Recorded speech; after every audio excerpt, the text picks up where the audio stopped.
Paralajmërohet pezullimi i Boeing 787. Zyrtari Air India ishte njoftuar për mangësi të mirëmbajtjes. Kompania ajrore Air India, avioni të cilës u rrëzua dje pranë aeroportit të Indis, duke vrarë 241 persona, ka marrë shqetësime të shumta për sigurinë, të cilat kanë ngritur pikpyetje në lidhje me praktikat e saj të mirëmbajtjes.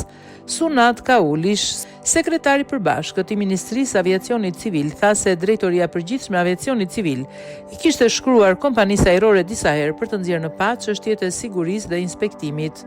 Kaul tha: në këtë çështje, DGCA, drejtori i përgjithshëm i aviacionit civil dhe rregullatori, ai funksionon varësisht ministrisë, por vepron në mënyrë të pavarur.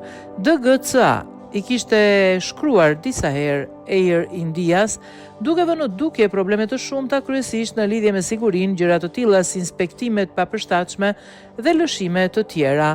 Por tani lind pyetja në lidhje me procedurat e mirëmbajtjes të ndjekura nga Air India.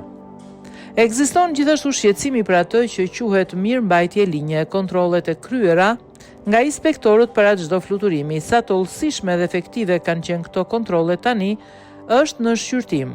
Air India ende nuk i është përgjigjur pretendimeve të zotit Kaul.